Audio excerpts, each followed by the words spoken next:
Electrocast. Cars say a lot about who we are. It represents freedom for a lot of people. This season on Drive, I'm going to talk to all sorts of different people. I looked at car names. Yes. And yes. I found all the car names that have science or astronomically it's inspired. Crazy. It's huge. It is. Yes, I happen to be CEO of Ford Motor Company. For me, it's all about cars, movement, and our mutual passion for things that get us around. This is Drive, and I'm Jim Farley. This episode is brought to you by Paramount Plus. Ewan McGregor stars as Count Alexander Rostov in A Gentleman in Moscow, the new limited series based on the best-selling novel. Stream it on March 29th with the Paramount Plus with Showtime plan. Visit ParamountPlus.com to try it free. Hold on to your butts. We are changing the course of history as we see it. That is what Western demands. Now, this affects Iris. Iris, where are you? What you feel only matters to you. I do not entertain hypotheticals. The world as it is vexing enough. Iris, I have a tip for you. Don't take drugs! Or Whatever Movies with Wesley and Iris. What up, and welcome to Or Whatever Movies. I'm your co-host, Iris, and I'm here with my older brother, Wesley. And today we're talking a movie from 2023. I think it was more 1944. Awards contender, non-English language film competitor, Zone of Interest. You know what Zone of Interest makes me think about? Hot real estate markets on Redfin. What does it make you think of? Super mundane stuff like, are you a toilet paper folder or crumpler? And do you sneeze more loudly when you're alone? I don't know if that's disrespectful. I hope it's not. But the Zone of Interest creates its tension by contrasting the mundanity of life with the horrors that are happening on the other side of that compound wall. I think I understood what this movie about. It's another one of those damned message movies for this year. But really, this poor family is hounded day and night by noisy neighbors. He's forced to move from a job that he loves, and he's concerned about the repercussions, the effect that will have on his family. They're just trying to sunbathe and swim, and the neighbors are polluting the river and stuff. He's having an innocent affair or whatever, and he's just trying to live his life. Why you gotta be down on Fritz? It's kind of like that Seth Rogen, Rose Byrne comedy. Neighbors? Yeah, isn't that called Neighbors? Yeah. So this is like the dramatic version? Sure. So you really felt for Fritz and Fam. Well, I called him Fritz von Erich after the Iron Claw. His real name is Rudy. Rudy. No, I didn't feel. I hated Rudy and I'm proud to say, hated them from the very, very start. Like the first frame? Like him overlooking the river in his Speedo? 3 minutes and 55 seconds of that terrible title card. I was like, F this movie. You didn't fast forward through that? Nope. I know. We just let it go. And I was like, this has been going on entirely too long. And Kelly Ray was like, maybe something is wrong. Like, is it frozen? Yes. It's like, and like the thing is frozen and it's just playing, repeating the same note. And then when we get there and it's, like a serene lakeside scene or whatever, I was like, okay, we endured all that. You have to make something happen. And by the end of that first scene, the open, I was praying for werewolves because I had no idea what was happening, but I hated the Haas family from the get. So obviously you're aware that Sandra Huller plays in both Zone of Interest and Anatomy of a Fall. I am aware. Maybe just because she's tall and blonde, like the stern Kate Blanchett type. But she's working that resting bitch face for every penny it's worth. Like she's gonna inhabit these roles that are quiet and reserved and unlikable. Come on, she wasn't unlikable in Anatomy of a Fall. Well, was she unlikable here? What did she? Okay, I'll go so far as to say the only violence actually in this movie was her threatening the staff, the cook, right? When she says, my husband can murder you. What did she say? Something like that. What else happened in this movie that was violent? There's a lot of audible violence, imaginary violence. Imaginary. That's the word you're going with? Because I tried to come up with the descriptor for that too. I came up with suggested, But that violence is in no way suggested or imaginary. Was it implied? Was it Holocaust adjacent? Like, I thought back to all of those contemplative scenes, like in the beginning, for example, when he's looking out over the river. Without knowing what the story was about, I'm like, he's just enjoying nature. He's contemplating the wonders of the world. When does he get to kayak on that river? But looking back, I kind of wonder if he's processing his conscience, if he's actually mulling over the evils that he and his team are perpetrating on the Jewish people. So I felt like there was something going on with him, whereas Sandra is completely compartmentalized. Yep, fur coat. Lipstick, gardens, the baby with the flowers, and it's like, wow, she's in another place. And so for her, I wouldn't say it's imaginary. I wouldn't say it's implied. It's non-existent. So you don't think there was ever like a take your daughter to work day or take your wife to work for Rudy and co? So obviously she's aware. She's not oblivious. She's just compartmentalized. Well, I guess the only sign that she's not oblivious is the threat when she says, I'm going to have, I could have my husband spread your ashes. And she's pissed because the breakfast is there, the breakfast that the staff leaves out for her mom, who's vacated the premises. So her mom comes to visit and she's like, good on you, girl. You really made it in life. And then her mom slowly starts to really understand what's happening on the other side of the wall, and she can't sleep, and she's looking out the window, and then she makes her bed and pieces out without a word because she can't handle it. That's what I read into it. And then the staff leaves breakfast out for the mom, even though the mom's already left, and it's clear that she has. And Hedwig's like pissed about it, right? I'm not sure that I interpreted it on that level because I took what it gave me initially, which was surface, and I could read between the lines, but only what was happening over the garden wall. We were seeing him get a kayak, and there was washing the blood off the boat and the diamond and the toothpaste and stuff. But subtextually, it really, I suppose, depends on your level of immersion. And yeah, so that's interesting and really cool. About the mom and stuff? No, your interest and your assessment of the events is interesting and cool, not the events. You mean why? Because I was actually able to make some sense. Well, you're extrapolating domesticity. The point, right? The domesticity of this movie and why we're focused over here when the real stuff, so to speak, is over there, But is it somehow more horrifying to create your own visuals to the audio cues that they give you of what's happening? I'm going to say yes and no, because I called this movie Still Life with Nazis. And a lot of the reviews have been like, this is the most boring movie ever. And if you were to watch this like mom and dad on mute with no subtitles, or if it wasn't descriptive audio, nothing. You're not going to get anything. Here's my comparison, because we can talk about her because she's never going to watch this movie. The Nazis were like the Sneak and Snot. Your girl, the Sneak, is petrified of Snot. She can't look at it. And I've questioned, how did she make it to adulthood being completely intolerant of Snot? She's a human being who forms snot on a regular basis, but she can't even hear the word. Even saying the word triggers her. And so all of this violence that we're talking about, all the horrors and atrocities that we only know from film reels, from other movies, from Wikipedia, possibly for some of us family stories. And if you're the Sneak and you're dealing with this movie and the atrocities of the Holocaust or the Snot, you don't have to see anything to be completely put off. Kelly Ray said, and I quote, at the end of this movie, that was the worst movie we've seen so far. Wow. And this is after Anatomy of a Fall and Poor Things, which I'm not saying were bad, but were definitely challenging. So this movie is challenging to certain people because nothing happens. It's all implied. The worst we get is her threatening the cook, the kids playing with some teeth, and with some ambiguous pollutant in the river. And we all know what's happening. And I was watching it with some level of abject fascination and I have to say some removal.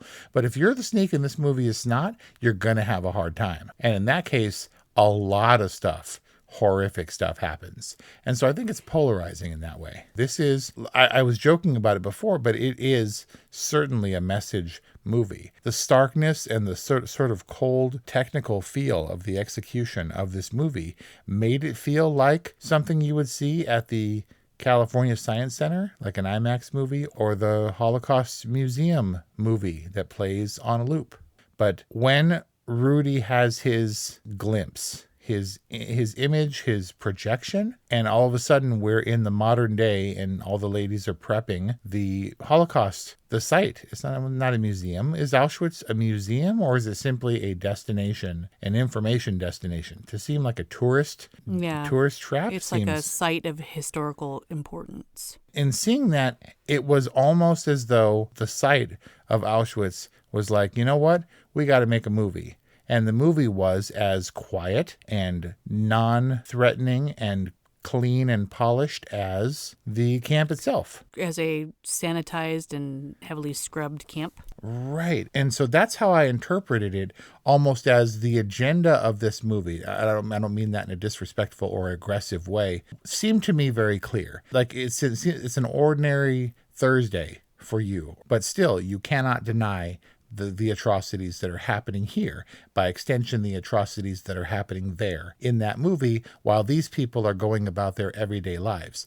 Now, if Sandra Huller could turn a blind eye, she was at least aware. Rudy, talking about his conscience and what if he was contemplating his feelings of guilt, he was actively, it wasn't just like he lived next door. He was the custodian of the camp for years. Yeah. He was going over there on horseback and coming back. And he was talking on camera about the efficiency of the incinerator units and how best to do it, and not regarding those people as people at all. There were numbers. How many can we kill all at once and efficiently with and then the gas moves through here and like that. And you're like, wow.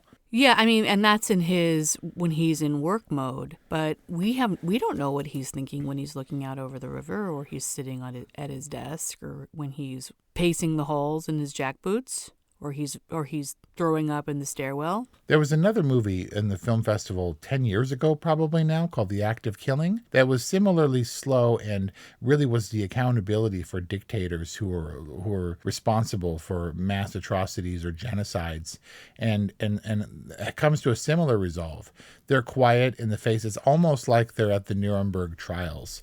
They're having the horrors that they perpetrated recounted for them. And then, spoiler, because I'm not sure who's going to see The Act of Killing, the dude suddenly pukes on camera. And it's like all that is built up, which is what I personally think happened to Rudy, that he saw a glimpse, that he projected, that maybe he didn't understand the museum or whatever, like the Rock is a tourist attraction, that Auschwitz. What do you mean he saw it? Are you saying that cut to the current day heritage site where the cleaners are scrubbing the windows and tidying the pile of shoes or whatever? Are you saying that was his projection, that he was seeing into the future? That was my interpretation, not like a time travel-y kind of way, or like it was like we're imposing the morality. This movie is imposing the morality on that character, where he stops on the stairs, looks up or looks down that weird dark hallway on that level. It's like wherever he was coming from, that floor was like purgatory, and he glances down the dark hallway, and then all of a sudden we cut, and we're trying to understand what's happening, and we see an extended montage of them preparing the site to receive daily visitors. And then he snaps back, and I think he pukes after that. I think he just like a goose walked over his grave, that he caught a glimpse of this moment is not going to be forgotten in history. And then he heads down the stairs into oblivion, into hell, or whatever, however you want to interpret the symbolism of the final shot of Rudy going down the stairs into the darkness. Yeah, it's like he's haunted by ghosts of the future who are essentially escorting him into his Hades. Yeah. Did he see the vision? I don't think so, but he felt for a moment the gravity and his place in history, I think. And the only way that he could deal with it in the moment was to purge it and keep going. Even if he's not aware, subconsciously, these things have to be weighing on him. You can't have a family and have people that you care about that you would want to save from death or from harm. You can't completely shut off other human beings because they're not related to you or look different from you or have different cultural practices or blood, you know? So you're saying there is a modicum of humanity left in this person, just severely compartmentalized. And I can joke and say that this movie was boring or about nothing and the dude's just trying to live his life. But of course, there are atrocities in the background and I feel it and it's affecting. The question is how affecting and is it appropriately affecting for this movie to be made? I would have said that this movie was fearless in its execution because it doesn't really turn a blind eye to the dismissal or the denial or the ignorance of what's happening mere steps from their house and their idyllic garden. I know that Rudy's accountable. I know that Sandra knows what's happening. What was her name? Hedwig. But the kids, when they're messing around and the kid locks his brother in the greenhouse, as I've done to you a million times, where you lock your siblings and stuff. Was he locking his sibling in the gas chamber? Oh, because that's what Kelly Ray said. And I was just like, that's what brothers do, dude. It's true, but I don't think you ever gassed me. But she said he made the hissing sound as to suggest turning on the gas. See, and that's the thing. Maybe that was intentional, but is it because there's so little else to hold on to that we're making these things up about the zone of interest? Hey, it's Kaylee Cuoco for Priceline. Ready to go to your happy place for a happy price? Well, why didn't you say so? Just download the Priceline app right now and save up to 60% on hotels. So whether it's Cousin Kevin's Kazoo Concert in Kansas City, go Kevin, or Becky's Bachelorette Bash in Bermuda, you never have to miss a trip ever again. So download the Priceline app today. Your savings are waiting. Go to your happy place for a happy price. Go to your happy price, Priceline. Life is hard, but finding a really great podcast makes the days go by so much easier. Hi, my name is Blue Telusma. I'm a writer, an emotional intelligence coach, and the host of Humanize with Blue Telusma, a podcast where we believe that when you humanize everyone in the room, a great conversation is almost guaranteed. Join us every week here on Electricast as me and my guest co-hosts unpack big topics and interview even bigger personalities with a sense of humor and a dash of mischief. If you're looking for a new best friend in your head, we've got you covered. Electricast. Okay, so now we're going to segue into a series of questions. Go for it. You got to be honest because this is your Nuremberg trial. Rudy Haas, by the way, a real person who was, in fact, the president, I don't know what we're calling him. He's the bad guy of Auschwitz, right? And he was on trial. And he voiced it with a curious level of detachment. He wasn't aware of his responsibility for guilt. It's not that he didn't understand what was going on, but he said they happened on my watch or whatever. He was more of a bureaucrat and oversaw these things, but never held a gun to anyone's head that I'm aware. And he said, it was my job. Like I was made to do it. But of course, what else are you going to say on trial at Nuremberg? But he was hanged for his crimes. Younger than I am now was hanged. On that note, let's kick off this interview with Iris in the hot seat. Okay. Let's make a pie chart for Rudy. And that pie chart is why he deserved to die. How much of the pie chart of Rudy deserving to die is that haircut? It's very severe. You have to straight razor that every day to get that effect. Yep. And that's detestable in and of itself. It's vanity. He deserves to be hung for vanity. I'm going to just go non-committal and say 50%. just based on the hair. Whatever gets him killed, right? I mean, I don't know. On the surface, is Rudy that detestable? Well, look, this next Planet of the Apes film, I think the apes are fully at a human level of intellect. But if the Planet of the Apes ever made a movie about me, I am the perpetrator of an animal holocaust on the regular. And do I disassociate and eat meat left, right, and center without concern for how these animals are slaughtered or raised for slaughtered? I am the commandant of the Auschwitz of animals. So, First of all, poster quote. Second of all, yes, this was my exact line of thinking after watching The Zone of Interest. Am I supposed to hate myself for the ills and the evils that I perpetrate daily in life? For the exhaust that I create? Actually, I have an electric car. But for the emissions that I otherwise put into the world by, yes, eating meat, not getting involved or activated about the war in Israel and Palestine, like for not standing up for every injustice in the world.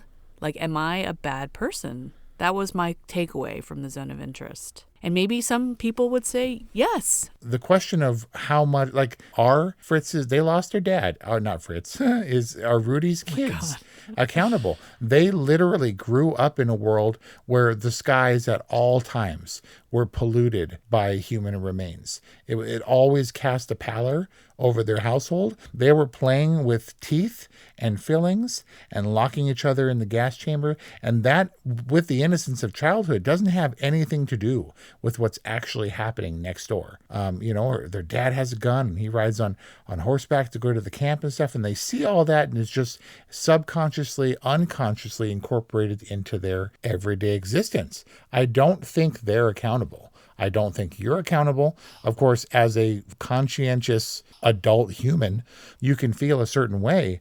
But I do think this movie was trying to poke at that complacency in all of us, I guess. It's dangerous. And like I said, I would have said that this movie was fearless, but the director and the stars, they talked about being fearful all the time. This was an uncertain process, and they weren't sure how it could be received. Like we talked about how American History X could be like neo-Nazis' favorite movies. Right. Like maybe the Nazis love this movie. They were definitely taking a risk. And in doing so, they had to be very careful not to be egregious with they didn't want to recreate the atrocities. They were implying them. They didn't want to show the brutality because of the position that this movie is trying to maintain. But what is unsettling about the filmmaking process is that they set this up like a reality TV shoot. They had cameras mounted in every room and camera people, operating for all the handheld stuff, but there were cameras everywhere and they never knew what shot they were going to take at any given time. So they were kind of always on and forced to always be in character, and that itself had this kind of prisoner effect, like a captive effect on them, like they had to always be on. I did hear that. 30 mics, 5 to 10 cameras for any given scene throughout the house. It's a lot. Because they were unable to prepare in the way that actors would typically do, I have to assume, not ever having been. That's not true. I was a restaurant worker in a short film once. I threw a bucket of water on a dude. But I don't know about the acting process, except to say that you prepare for being received by the camera. They're going to get this angle of you or from here, and they didn't know what they were going to use. So they basically had to embody and inhabit this house, embody these characters, and which is fortunate because this movie was just about humans being human, next door to inhuman shit happening. Pretty good summation. Yeah, it's scary to downplay it. I mean, how many people are left alive who would be like, son, that's serious business you're talking about? Of course it was. But we're viewing this movie as entertainment, at least as far as I'm concerned. The rumbling of the ovens was never not present. Before we knew, like those kids who were oblivious, before we knew what the rumbling noise was, we understood. Until you can see grandma looking outside at the smokestack of that thing going at 110%. And the whistles of the trains that are coming and going, presumably bringing the people to what is essentially the slaughter, and then going away empty and then coming back again. It's all there if you care to tune into it. Yep. Were they fertilizing their garden with the ashes of the Jewish? Yeah, but why did they do it just in that one section? That's where they're planting. The rest of it was for that was where their hedge maze was going to be.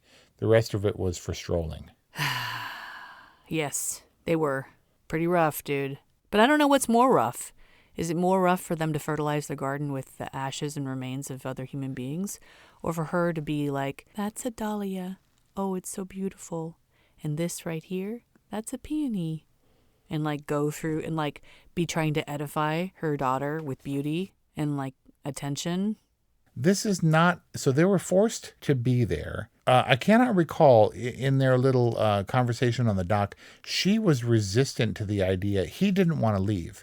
Wait, what? No, I think it's the other way around. She's the one that wanted to stay. She was like, we built this. It was nothing before we came, and then we've built it into this beautiful oasis.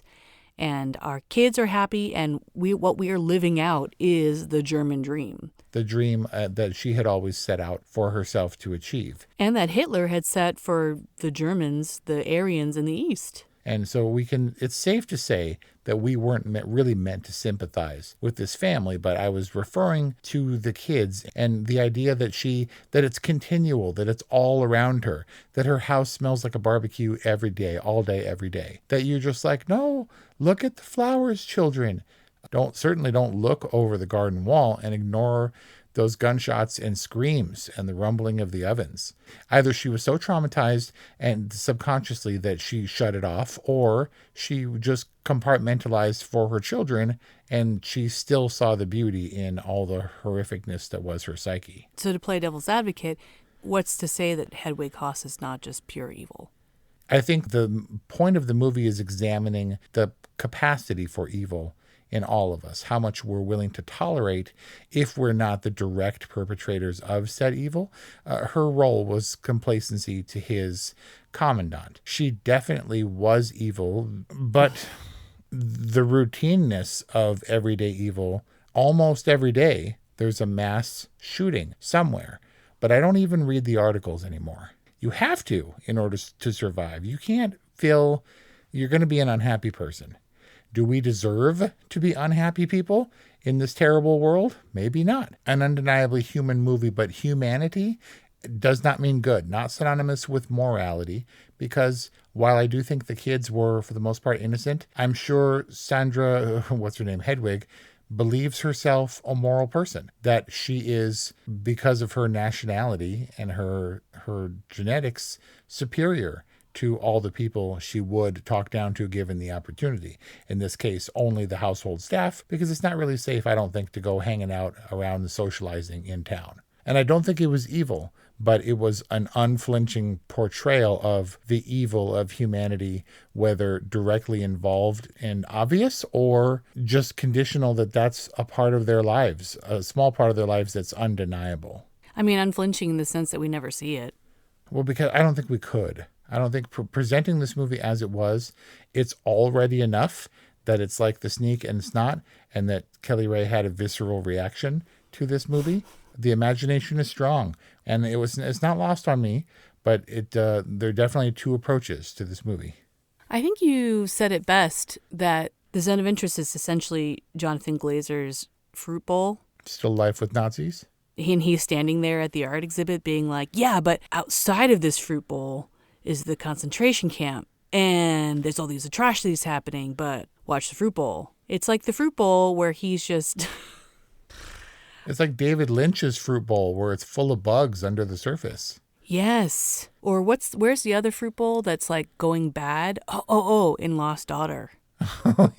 Where she like goes to grab the fruit and it's all rotten. Oh, right, yeah. Suggesting her own rottenness under the surface. Yes. And so part of me is like, if you want to send a message, use Western Union. But then part of me is like, there's artistic merit here. And it's certainly a different way to tell a quote-unquote Holocaust story. The Zone of Interest is polarizing for me internally. I don't think it's a bad movie. I think I get what it was going for. And it was compelling in the tension that it maintained for its full hour and 1:45. And then I kind of come to, I just didn't like it, but maybe we weren't supposed to like it. Nobody, I don't think, should like the themes, but the execution was interesting and worth talking about. And there was enough that was ambiguous that we found disagreements when we talked about what the intention was. And all that stuff's interesting to me. It makes a better movie podcast, maybe, than a movie experience. Like if you got the family together and mom and dad and took them to see The Zone of Interest because it was a subtitled movie or something, I'm not sure that you're winning this one and that there's a lot to talk about at Din Tai Fung afterwards. But that's us in our like bougie, It seemed like this movie has no issue with alienating the people who are like, this is boring, which I definitely was. Without context, going into this movie knowing nothing about it, I was like, I hate this movie. And it propelled me all the way through with enough interesting stuff that I was like, hurry up, let's talk about it. Can you please get back from your bougie film festival so we can talk about the serious business of this movie? Wow. Okay. Interesting. So you were down. You wanted to talk. You were like, you were ready. It's dangerous. I'm defying my fiance right now. She's going to be like, you liked that movie? You gave it an all right? The Zone of Interest? Are you kidding? Well, we should never get that from Amy since she won't see it. Exactly. That's why we can talk about The Sneak and her snot hangups. Because boy, did she hate Triangle of Sadness. Yeah. So she's got Poor Things, Anatomy of a Fall, and The Zone of Interest to look forward to in the year after Triangle of Sadness. But you give it an official all right? Yeah, it's a minefield out here this year, but I can see what they were trying to do. That all right is not based upon re-watchability. Fair enough. So that's an official all right from Wes. And oh, man. I feel guilty even laughing at any part of this review. I don't know, dude. You're allowed. Really? Yep. Even though your ancestors are part of the Axis powers. I guess I'll go on record for all of history and posterity as good for the Zone of Interest. I'm saying you're allowed to give it a boring. Your permission does not pardon my sins, Wes. And that's our discussion of the Zone of Interest. 818-835-0473 is where you come at us, bro. Criticize us for our lack of sensitivities with regards to the Zone of Interest, or whatevermovies@gmail.com. I think you're right. This is a minefield. We've had some really challenging viewing experiences that keep us on our toes as reviewers and movie lovers here at Or What Are Movies, but we hope that you're enjoying. Thank you for listening, and we'll see you next time. Hi, I'm Mark. And I'm Peter. We're the founders of Electrocast Media, bringing you great podcasts like Nightmare Road Stories, Tech Talk Revolution, and Bodacious Minds. Electrocast networks include Ruby for female empowerment, the Best Business Network, and GPN for geopolitics. We built this company to create community and amplify diverse voices, and we really appreciate your support. So, keep listening to Electrocast podcasts and hear the culture. Electrocast. If you're a working professional wondering what's next for your career, you've come to the right place.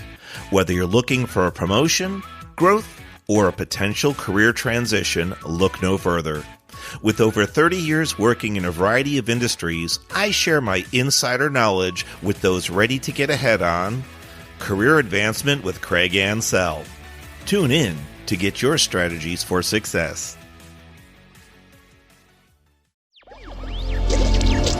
Electrocast.